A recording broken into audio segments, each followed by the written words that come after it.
Imagination Rabbit team here, and I'm just going to do a little tutorial on cinematic lighting in Unity. So these are the techniques we use to light our films in Unity. What we do for game stuff is pretty similar, but so lighting for films, when you're making films in Unity, you don't really have to worry about real-time performance because you're rendering it out. So ignore a lot of this stuff if you're trying to get super performant scenes. This is purely for visuals, but you might be able to take some stuff away to help you with your game stuff too. So this is just a scene with a model from our next film and just a couple props, right? So we just have this frog dude, a ground with a texture, some rubble, and some rocks. So this is the lighting, the default lighting when you just use a default Unity scene. And we always use the SRP, the standard render pipeline. So this is not HDRP or URP, whatever, PPP, QPR, whatever Unity's doing, changing stuff around. This is the standard render pipeline with standard materials. So the first thing we do whenever we get into a Unity scene like this is that we go to the light settings, which is under rendering, and then lighting settings. And I'm going to drag this over to show it to you. So if you don't change this, this is how your scene's going to look, and we don't want that. So let me just go ahead and turn the lighting on here so you can see what it looks like before I bring this back. And make this smaller so we can see it in the scene. So, all right. So we do not want the skybox. So I know a lot of people are like, oh, GI, the skybox, it does lighting for you, and if you use GI, it helps make things look better. It might, maybe, but we're not going for realistic lighting. We're going for cinematic lighting. So we want stylized. So we want to control everything about the lighting. So we want to start in total darkness. That's why we're doing this. So we're going to set this to a color and make it black. Go and turn off all this GI stuff. Turn off the auto generate if you have that on. Environmental source, reflection thing. Just turn all this off. We want all this to not affect our scene. And then so the same thing on the camera. What we're going to go do is switch this to solid color and set this to black. And then the last thing is to get rid of the default directional light. So yeah, we want to start a scene in total darkness. So on a perfect film set and a perfect theater, we would want to be able to start our lighting like this with no light pollution so that we control everything and it looks exactly how we want. So what we're going to do first, we're going to set up a 3-point lighting rig. You can go Google that, read about what that is. It's really simple to understand. But, oh wait, no, I don't want a spotlight. I want a point light. So a point light, and then we're going to use this as our key light. So, oops, there's something going wrong with my UI. So let me restart this real quick. Okay, I got this working properly again. So I'm just going to bring this light, and this is going to be our soft key light. So I'm going to make the range a little bit bigger, and I'm going to make our key light a warm light. So warm, cold, for the basics, warm is a warm color. So something like sunlight, a super warm one, hot one would be like fire. Just add a little tint to it, yellow. And in the real world, it's almost impossible to find lights that are pure white. So you never want to use pure white lights unless you're going for some alien environment or something super artificial. And then I'm going to go ahead and turn shadows on that so we get some shadows. And so this is going to be our key light. So I'm going to go ahead and call it that. That's our key. And then so this is supposed to be the main light source for just this character, right? This would be like a hero element in our scene. I think that's what they call them, like things you want people to look at or important things. And then so the fill light, the purpose of the fill light is just to fill in some of the shadows, the hard shadows created by the key light. And so what I'm going to do is I'm going to make this a cooler light, like so. And I'm going to turn off its shadows. And then I'm just going to move it in here and adjust a little bit. I'm going to turn down its intensity, because all it's supposed to do is fill in the shadows a little bit. So if you were going for something like really stylized horror, or you wanted things to look harsh or whatever, you don't need to use a fill light. But we're going to use one. And you might ask yourself, why aren't you using spotlights? So in real life lighting, you use soft boxes a lot of times to try to get like nice diffuse light. So that's kind of what the point lights emulate, because they're spraying light out photons in all directions. So we're gonna go with that instead of a spot. And then so our backlight or rim light is something that sort of or let me actually turn the gizmos on so you can see where the lights are. That would be helpful, wouldn't it? So the key is like in front of it to the, I just chose to go to the left here. I just want to show you something. So, you know, if you light from below, it makes things look scary. If you light from above, it makes things look nicer. So just in general with your key lights, if you want monsters to look creepy or people to look creepy, light them from below. If you want things to look nice, light them from above or straight on, whatever. That's just like a little tip there. So this is going to be our rim light. So I'm going to turn this up to 1. And then what you want is this. You see this rim? So it's really showing you the three-dimensionality of the subject, of the actor. So you can adjust this just to get that little rim. Sometimes you want it above. You just want that thing. And since this is CG and we can do whatever we want, and we're doing this for like cinema, we don't have to worry about performance. You know, if you want to do another rim light like that, you have that. So that's the beginning of our scene, and that's just shedding some light on our main actor. You can adjust this a little bit, like, you know, turn things off, see how they look. Oh, that's everything without the key. Maybe I want to turn the key light down a little bit, something like that, more atmospheric. So we start in darkness, and then another really, really important thing for your scenes is the use of volumetric light. So that's emulating fog or dust or volumetrics in the environment. And so there's a lot of different solutions for Unity. There's Aura. I know the newer, if you use the newer render pipelines, they have their own volumetric lights. I use a really old one called HX Volumetric. It's deprecated, so you can't even get it anymore. And it's not really, I don't think it's that good. I'm just used to it. So you can use any of your volumetric light solutions. So usually what I do, because if you've looked at any like 1980s, let's say John Carpenter movies, Escape from New York, The Fog, of course, probably The Thing, not so much. But in those horror movies, they usually, like, it's a thing in movies to fog up a set. So they would actually use fog machines on set, like fog up the set to give it some volumetrics, and then shoot a scene, add more fog, whatever, just because it makes things look better. So I'm going to add a cooler light in the background, something maybe like that. And so this, I'm going to use this for my volumetrics.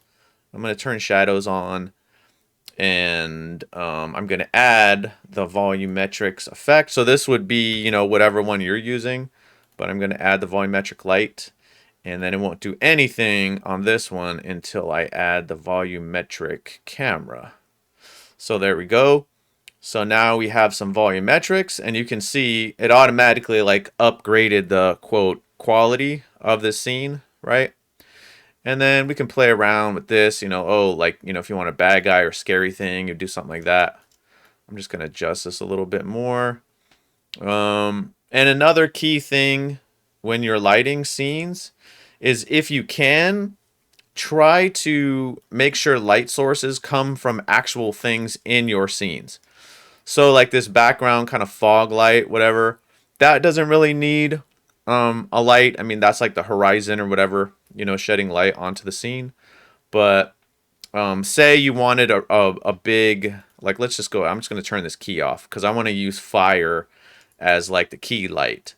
So the firelight would be, let's just say we're going to put a fire over here. So I'm going to get some more of this rubble and put it over here, and then we'll just pretend like there's a fire in this rubble or something.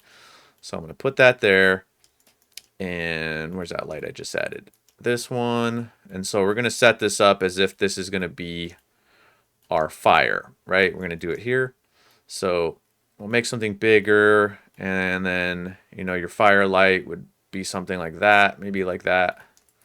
And you can fake it too, of course. You can have the actual light source from where you see the fire on the scene. I'll add like a fire effect. And then you can add, I'll add additional lights, like say, oh, this dude's face is too dark. So I'll just go ahead and add another light. Let's turn shadows on this one. Like up here to fill his face in. But let me go grab a fire effect. And it might have its own it might have its own light on it already, so I'll just use that one. I just wanted to show you how I set that up. Oh, here we go. Wildfire. Okay, so we have a fire, and I think this fire has... Oh, no, it doesn't have a light. Okay. So we're going to go like this and pretend that is the light from this. And then I'm going to go duplicate it, turn the shadows off, and then just move this one in and put it closer to him. Because, I mean, this is CG, you know, so we can fake everything that we want. And go look at our rim lights. You know, you can turn these on and off, see how you want it to look. So this is just part of the process. So this is just like kind of this basic, you know, light stuff we have going on. But then, you know, post effects are a whole other part of this. So let's go ahead. What I'm going to do is that as I've been working in this scene, I've been using this main camera. But inside of that main camera, I have my actual camera I use on my film projects with all the effects on it. And it's in the same position, or it should be. So I'm going to turn that one off and then turn this one on. So you can see how much of a difference it makes just with these post effects on, right? So, of course, you can adjust all these. So I'm just going to tweak some stuff, and then I'll go over these a little bit. So, of course, the first thing you notice is like the focus distance, the depth of field focus stuff.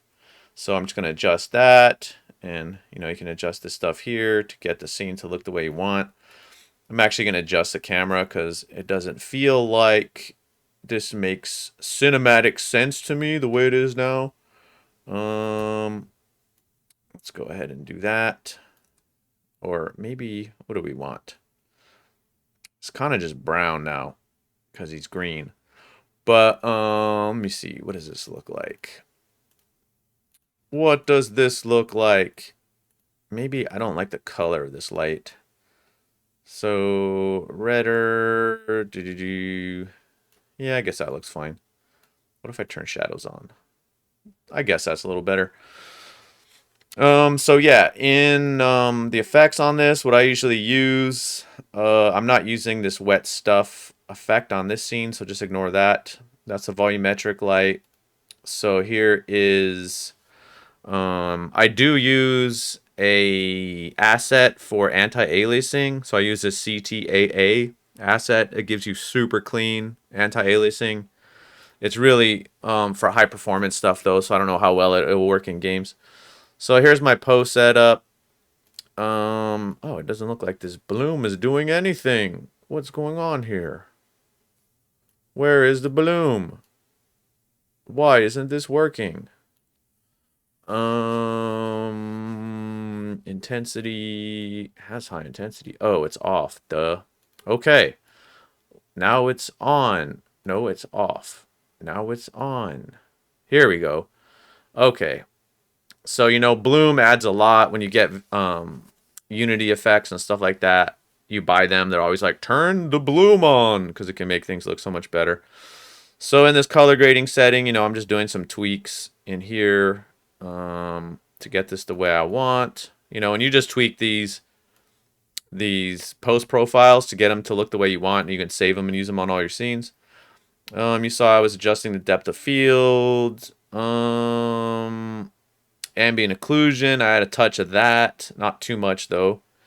And yeah, so that's usually how I do all our stuff. Is start in darkness, and then add lights. And then also with these 3-point setups. So I learned this from one of my early CG friends a long time ago, but he was like, he told me to put, so this, let's call this our 3D light rig. I mean, our 3-point lighting rig, like these three, right?